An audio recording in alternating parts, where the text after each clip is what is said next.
चष्मा मला फुकटात मिळाला. क्या बात म्हणजे हा स्मार्टनेस नक्की चष्मा या उत्तरापेक्षा जास्त परिणामकारक ठरला. खूप खूप छान. पण मी कशाला मागे राहू? हे जर स्मार्ट आहे तर मी कमी स्मार्ट आहे का? मी पण दिसते की नाही स्मार्ट? बरं मॅडम, तुम्ही स्मार्ट आहात. बघूया तुमच्यासाठी एक प्रश्न. आता तुम्ही बायोलॉजी शिकवता म्हणजे इंग्रजी मध्ये शिकवता. इंग्रजी मधला प्रश्न. बापरे. प्रश्न आहे, I have a ring. I have ring but not fingers.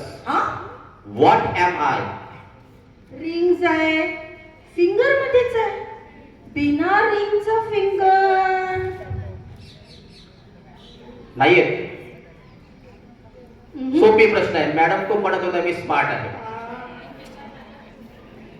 आपल्यापेक्षा मुलं स्मार्ट आहे. हो ना. तुम्हाला माहितीये का उत्तर? सांगा बरं. काय काय? Steering. I have ring but not fingers. What am I? काय उत्तर? अजून कोणाला?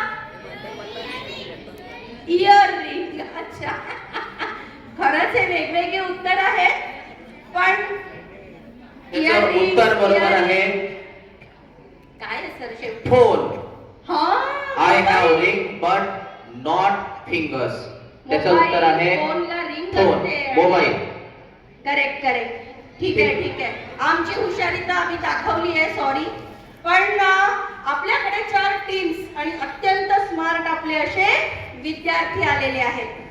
आता तुम्ही लक्ष द्या की आपण यांना 4 टीम्सला ABCD असं न म्हणता टीमचे वेगळे नाव आणि चित्र दिसतात आहे का सगळ्यांना?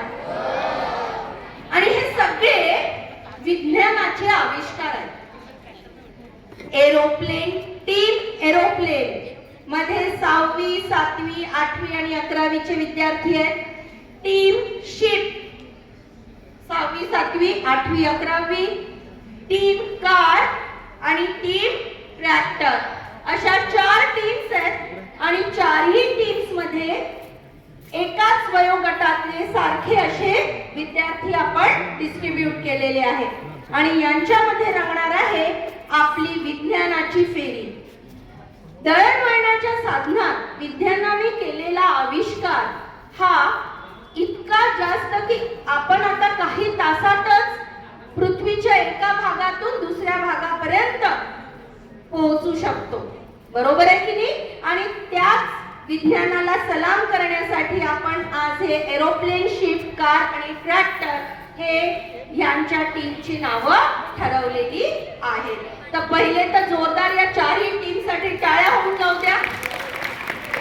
आमची गाडी तर पुढे गेली नाही, माझी आणि कुंभारे सरांची, पण कार, एरोप्लेन, शिप आणि ट्रॅक्टर नक्कीच भरधाव धावणार आणि विनिंग लाईन क्रॉस करणार अशी आपण अपेक्षा करू. तुळणकर सर आणि बिडकर मॅडमची परवानगी असेल तर आम्ही